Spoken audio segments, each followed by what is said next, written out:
观众朋友们，大家好，我是您的时光导航员劳伦斯。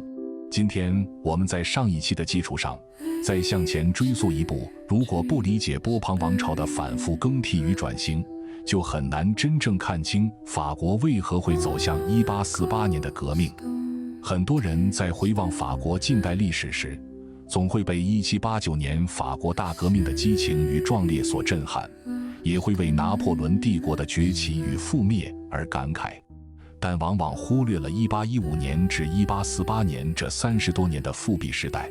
这一段看似动荡不安、反复摇摆的岁月，其实是法国从封建帝制向现代社会转型的关键过渡期。每一次王朝的更迭，每一次政策的调整，每一次民众的反抗，都在为1848年的革命积蓄力量，都在推动法国社会朝着一个未知但必然的方向前进。滑铁卢之后，拿破仑帝国彻底覆灭，欧洲反法同盟的军队进入巴黎，法国迎来的并不是稳定，而是一次被恢复的旧秩序。1814年，在反法同盟的扶持下，波旁王朝在路易18的领导下正式复辟。这是波旁王朝被1789年大革命推翻后第一次重新登上法国的政治舞台。表面上，这是对旧制度的回归，是封建贵族势力的卷土重来，街头重新出现了贵族的马车，教会重新获得了曾经的特权，旧贵族们仿佛要将大革命期间失去的一切都夺回来。但实际上，这个新波旁王朝不得不面对一个已经被法国大革命彻底改变的社会，一个再也回不到过去的法国。我们必须明确一点，1789年的法国大革命不仅仅是一次政治革命，更是一次深刻的社会革命和思想革命。它彻底摧毁了法国延续1000年的封建等级制度，自由、平等、博爱的口号已经深入人心，即使是最保守的贵族也无法忽视大革命带来的深刻变化。土地私有制已经被确立，农民成为了土地的主人，资产阶级凭借着经济实力在社会中占据了越来越重要的地位，新兴的工人阶级也在工业化的浪潮中逐渐形成。这些变化就像一颗种子，在法国的土地上生根发芽，再也无法被彻底铲除。路易18深知这一点，他明白，如果一味地推行复古政策，试图完全恢复大革命前的旧制度，必然会引发民众的强烈反抗，甚至会导致波旁王朝再次被推翻。因此，路易18采取了一种相对温和的统治策略，试图在旧势力与新力量之间寻找一个平衡点。他颁布了著名的1814年宪章。这份宪章虽然保留了君主制的核心，确认了路易18的王权，但也做出了诸多让步。宪章明确承认法律面前人人平等，废除了封建等级制度下的特权，保留了大革命期间颁布的部分革命成果，比如土地改革的成果、公民的基本人身自由等。同时，宪章还设立了议会，分为众议院和贵族院。众议院由选举产生，虽然选举权受到财产资格的限制，只有少数富裕的资产阶级和贵族能够参与，但这毕竟是对民主制度的一种尝试，是王权向民权做出的妥协。路易18的这一系列举措目的很明确，通过温和的改革安抚资产阶级和民众的情绪，巩固波旁王朝的统治，实现社会的稳定。这一时期，法国表面上维持了一种脆弱的稳定，旧贵族、资产阶级与新兴力量暂时共存。旧贵族虽然重新获得了一些特权，但再也无法像大革命前那样为所欲为。资产阶级获得了一定的政治权利和经济保障，对现状暂时表示满意。农民因为保住了土地，也愿意维持现有的秩序。新兴的工人阶级虽然还没有获得政治权利，但在工业化的初期，生存状况也得到了一定的改善。这种共存的局面就像一座搭建在悬崖边上的桥梁，看似稳固，实则暗藏危机。因为各方势力的利益诉求截然不同，旧贵族渴望恢复曾经的绝对特权，资产阶级希望扩大政治权力，维护自身的经济利益，工人阶级则期待改善生存条件，获得更多的权益。而这些诉求之间存在着不可调和的矛盾。路易18的温和政策只能暂时压制这些矛盾，却无法从根本上解决它们。然而，这种平衡极其脆弱，仅仅维持了10年时间。1824年，路易18去世，他的弟弟查理10世继位，局势迅速发生变化。如果说路易18是一位懂得妥协、务实温和的君主，那么查理10世就是一位极端保守、顽固不化的封建君主。他代表着最保守的王党势力，骨子里充满了对大革命的仇恨，对旧制度的眷恋。他始终认为，波旁王朝的复辟就是要彻底恢复旧制度，夺回贵族失去的一切特权。继位之后，查理10世立刻抛弃了路易18的温和政策，开始推行一系列极端反动的措施，一步步走向复古的道路。查理10世的反动政策首先指向的是教会和旧贵族，他恢复了教会的一切特权，将大革命期间被没收的教会财产全部归还，允许教会重新控制教育，禁止在学校中传播大革命的思想，甚至规定神职人员可以干预世俗事务。同时，他大力扶持旧贵族，授予他们大量的爵位和特权，让旧贵族重新回到政治舞台的核心，掌握国家的权力。这些举措严重损害了资产阶级和民众的利益，也违背了大革命以来形成的社会共识。更让民众和资产阶级无法忍受的是，查理10世在政治上的高压统治。他颁布了7月敕令，公然限制新闻自由，禁止一切批评王权、反对旧制度的言论，查封了几十家进步报纸，逮捕了大量主张自由民主的记者和学者。他还解散了由资产阶级代表主导的众议院，因为众议院多次反对他的反动政策，拒绝通过他提出的复古法案。查理10世的这些倒行逆施，相当于直接否定了大革命的成果，否定了1814年宪章确立的基本原则，彻底触碰了自大革命以来形成的社会底线，也让原本暂时妥协的各阶层力量重新凝聚起了反抗的意志。当时的法国，资产阶级已经成为社会的经济支柱，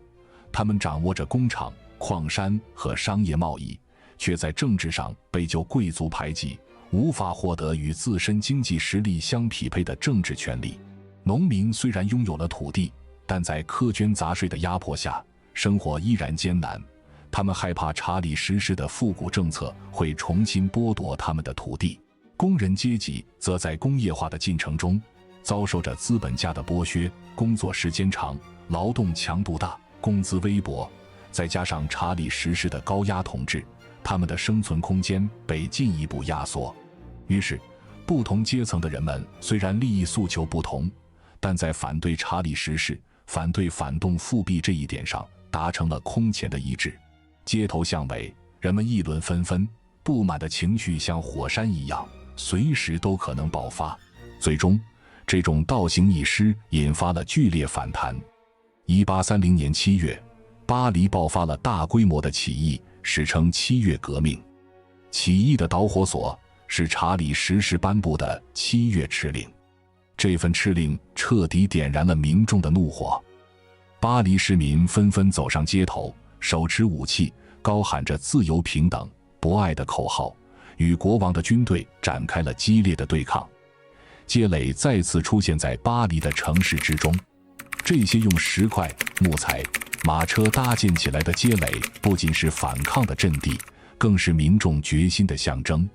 他们用行动表明，法国已经不可能回到旧制度，大革命带来的进步再也无法被逆转。起义的浪潮迅速席卷了整个巴黎，国王的军队节节败退，越来越多的士兵倒戈，加入到起义者的行列之中。面对汹涌的起义浪潮，查理10世试图妥协，撤销了7月敕令，解散了内阁。但此时的民众已经不再相信这位顽固的君主，他们要求查理十世退位，彻底推翻波旁王朝的统治。在强大的压力下，查理十世走投无路，被迫退位，随后逃往英国避难。至此，波旁王朝第二次被推翻。这个曾经统治法国数百年的封建王朝，在大革命的浪潮和民众的反抗中，彻底走向了衰落，再也无法恢复往日的荣光。但值得注意的是，1830年的7月革命并没有建立一个彻底的共和国，而是选择了一种折中的方案，拥立路易·菲利普为国王，建立所谓的7月王朝。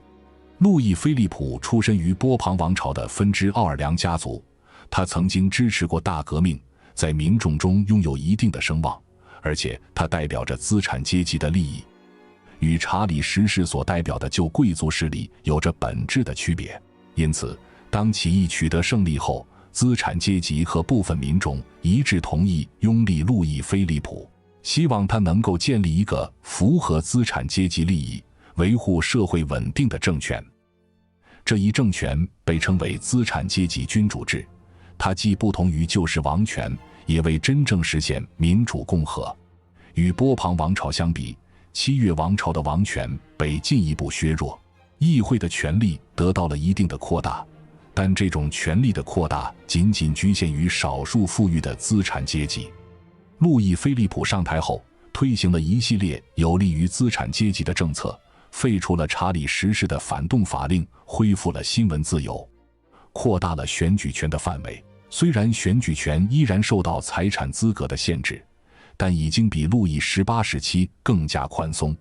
更多的资产阶级成员获得了参与政治的权利。同时，他大力发展工业和商业，鼓励资本主义经济的发展，让资产阶级获得了更多的经济利益。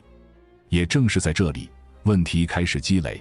7月王朝试图避免波旁王朝的极端保守，却走向了另一种失衡。他将权力牢牢掌握在少数富裕阶层手中，也就是我们所说的金融资产阶级和大工业资产阶级。这些富裕的资产阶级凭借着自身的经济实力，垄断了国家的政治权力和经济资源。他们制定的政策都是为了维护自身的利益，而忽视了中小资产阶级、工人阶级和农民的诉求。相比路易18时期的有限包容，以及查理十世时期的强硬反动，路易·菲利普的统治显得更加现实，但也更加冷漠。他不追求复古，也不追求民主，只追求稳定和资产阶级的利益最大化。在7月王朝的统治下，法国的资本主义经济得到了快速发展，工业革命不断推进，工厂数量不断增加，城市规模不断扩大，资产阶级的财富也在不断积累。但与此同时，社会的贫富差距也在不断扩大，矛盾也在不断加剧。中小资产阶级虽然拥有一定的财产，但在大资产阶级的挤压下，发展空间越来越小。他们渴望获得更多的政治权利，希望能够参与到国家的治理之中，却被排除在权力体系之外。工人阶级的数量不断壮大，他们在工厂中遭受着残酷的剥削，每天要工作10几个小时，工资却只能勉强维持基本的生存，而且没有任何劳动保障，一旦失业就会陷入绝境。农民虽然拥有土地，但在繁重的赋税和物价上涨的压力下，生活依然贫困，他们的利益也没有得到任何保障。于是，一个清晰的历史脉络逐渐浮现出来。波旁王朝复辟初期，路易18试图调和革命，在王权与民权之间寻找平衡，维持了短暂的脆弱稳定。随后，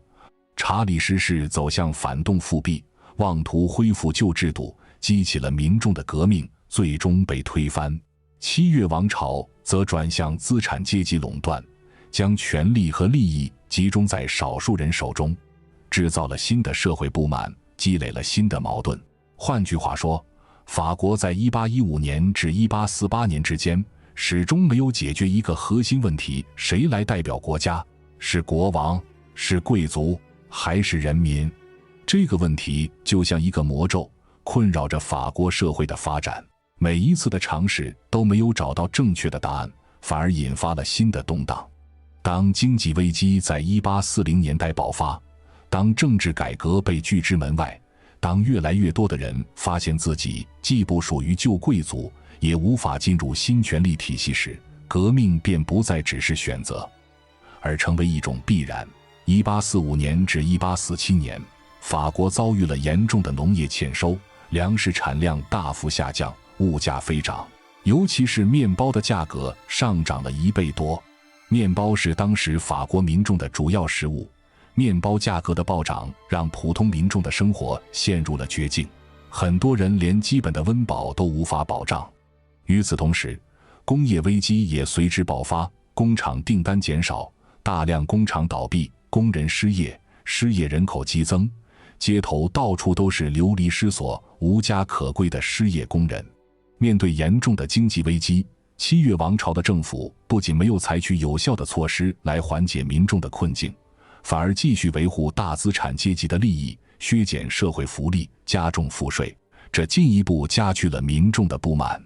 中小资产阶级多次提出政治改革的诉求，要求扩大选举权，降低财产资格限制，建立更加民主的政治制度，但这些诉求都被七月王朝的政府拒绝了。路易·菲利普和他的政府沉迷于既得利益之中，对民众的苦难视而不见，对社会的矛盾充耳不闻。他们认为，只要维持现有的秩序，就能保住自己的权利和利益，却不知道一场更大的风暴正在悄然酝酿。于是1848年的爆发不仅是对七月王朝的反抗，更是对整个复辟时代的一次总清算。从1789年法国大革命到1830年7月革命，再到1848年法国2月革命，法国社会用半个多世纪的动荡，不断尝试回答同一个问题：一个国家应该由谁来统治，应该建立什么样的制度。这些尝试有成功，有失败，有妥协，有反抗，但每一次尝试都在推动法国社会的进步，都在让自由、平等、博爱的理念更加深入人心。而答案仍在变化之中，历史从不简单重复，但它总会留下回响。波旁王朝的兴衰不只是一个王朝的故事，更是一场关于制度、权力与人民关系的深刻实验。它告诉我们，任何试图违背历史发展潮流、忽视民众利益的政权，最终都会被历史所淘汰。任何试图通过高压统治、复古倒退来维持自身权力的君主，最终都会被民众所抛弃。当我们把目光从波旁王朝的反复更替移向七月王朝的统治，再回望整个19世纪上半叶的法国，就会发现1848年的革命其实是一场迟到已久的爆发。它不是偶然发生的，而是法国社会长期积累的矛盾的总爆发，是各阶层民众对不公现状的反抗，是对民主、自由、平等的执着追求。在路易·菲利普的统治后期，社会的裂痕已经不再隐蔽，而是清晰可见。资产阶级内部出现分化，大资产阶级掌握政权，过着奢靡享乐的生活，而中小资产阶级却被排除在权力之外，发展举步维艰。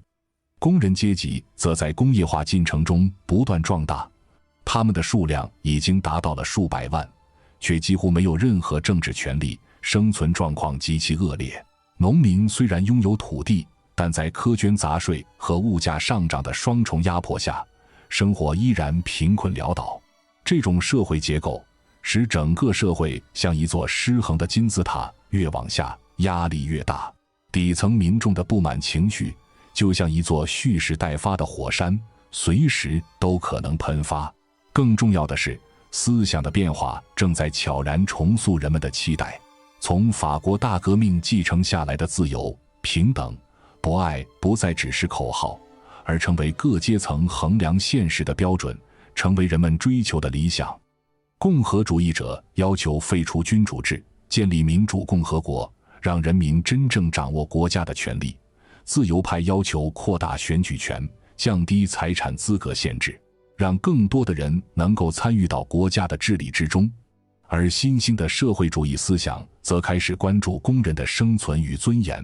主张改善工人的劳动条件，提高工人的工资，建立更加公平的社会分配制度。这些思想的传播，让人们的思想得到了进一步的解放，也让人们对现状更加不满，对未来更加充满期待。于是，一个关键变化出现了，人们不再只是反对某一位国王，而是开始质疑整个制度本身。他们不再满足于有限的民主和自由，不再满足于被少数人垄断权力和利益，他们希望建立一个真正属于人民的政权，一个能够维护所有阶层利益的制度。这种思想的转变为1848年革命的爆发奠定了坚实的思想基础。这种情绪在宴会运动中集中体现。1847年，法国的中小资产阶级、知识分子和工人阶级发起了一场名为宴会运动的政治活动。他们通过举办宴会的方式聚集在一起，发表演讲，宣传民主、自由的思想，提出政治改革的诉求，呼吁扩大选举权，废除君主制，改善民生。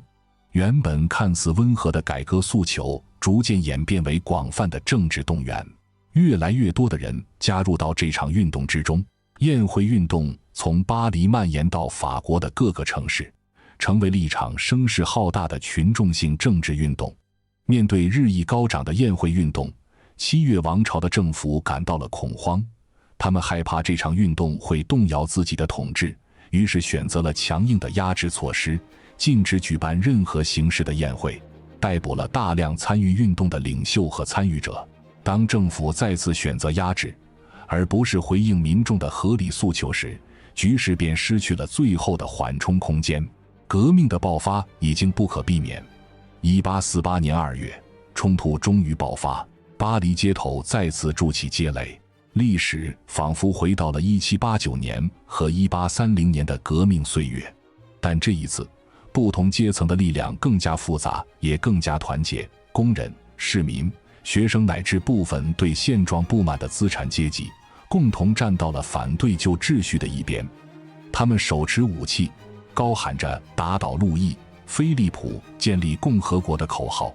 与国王的军队展开了激烈的战斗。巴黎的街头硝烟弥漫，枪声四起，民众用鲜血和生命捍卫着自己的诉求，追求着自己的理想。随着局势迅速升级，路易、菲利普看到自己已经失去了民心，军队也纷纷倒戈，知道自己的统治已经走到了尽头，于是被迫退位，逃往英国。至此，7月王朝被推翻，1848年法国2月革命取得了胜利。随后，革命群众成立了临时政府，宣布废除君主制，建立法兰西第2共和国。这一刻，法国似乎再次拥抱了革命的理想，再次向着民主、自由、平等的方向迈进。新成立的共和国迅速采取了一系列具有历史意义的措施，实行普选制，至少在男性范围内打破了财产资格对选举权的限制，让更多的男性公民获得了参与政治的权利，扩大公民权利，废除了封建特权，保障公民的言论、出版、集会、结社自由，设立国家工厂，招收失业工人，缓解失业问题，保障工人的基本生活，推行劳动保护政策，限制工作时间，改善工人的劳动条件。这些举措标志着政治权力的真正扩大，也显示出国家开始正视社会问题，开始关注底层民众的利益。这在法国历史上是具有里程碑意义的一步。然而，理想与现实之间的距离很快显现出来，不同阶层对共和国的理解截然不同，他们的利益诉求也存在着不可调和的矛盾。资产阶级希望共和国能够维持稳定与秩序，保护自己的财产和利益，他们害怕工人阶级的诉求会损害自己的利益，因此对国家工厂等措施充满了不满，认为这些措施增加了国家的财政负担，影响了资本主义的发展。工人阶级则期待更彻底的社会改革，希望能够通过共和国获得更多的权益，改善自己的生存状况。他们对国家工厂的措施并不满足，认为这些措施只是权宜之计，无法从根本上解决工人的问题。当经济压力持续，国家财政日益紧张，政策难以满足所有人的诉求时，矛盾再次爆发。1848年6月，巴黎工人发动了大规模的起义，他们要求进一步扩大工人的权益，实行更加公平的社会分配制度，废除国家工厂的限制，让工人真正获得解放。但这一次，起义遭到了临时政府的残酷镇压，临时政府调动了大量的军队，对起义工人进行了血腥的屠杀，成千上万的工人倒在了血泊之中。这场起义最终以失败告终。6月起义的失败彻底暴露了革命内部的裂痕，也让法兰西第二共和国的统治陷入了危机。它揭示出一个深刻的问题：推翻旧制度并不意味着新秩序已经成熟，拥有了民主的形式并不意味着真正实现了民主的实质。法国社会依然存在着深刻的阶级矛盾，不同阶层的利益诉求依然无法得到有效的调和，而这些矛盾也为后来法兰西第二共和国的覆灭埋下了伏笔。在随后的政治斗争中，一位名字逐渐走上历史舞台：路易·拿破仑·波拿巴。他是拿破仑一世的侄子。拿破仑一世曾经凭借着强大的军事力量，建立了庞大的拿破仑帝国，给法国带来了荣耀和辉煌，成为了法国民众心中的英雄。路易·拿破仑·波拿巴正是利用了人们对拿破仑时代荣耀的记忆，利用了人们对稳定的渴望，以及对混乱局势的厌倦，在政治斗争中逐渐崛起。他善于伪装自己，打着民主、自由、稳定的旗号，迎合各阶层民众的诉求，赢得了广泛的支持。在1848年的总统选举中，路易·拿破仑·波拿巴凭借着强大的民意支持，成功当选为法兰西第二共和国的总统。当选总统后，他逐渐削弱议会的权力，加强自己的个人权力，一步步走向独裁统治。1851年，他发动政变，解散议会，废除宪法，建立了独裁政权。1852年，他正式加冕为皇帝，建立起法兰西第二帝国。法国再一次从共和国走向帝制。回望这一段历史，我们或许会产生一种复杂的感受：从波旁王朝的复辟到7月革命，再到1848年法国2月革命，法国不断在不同制度之间摇摆，从君主制到君主立宪制，再到共和国，最后又回到帝制，仿佛始终未能找到最终答案。我们或许会疑惑，为什么法国会经历如此多的动荡？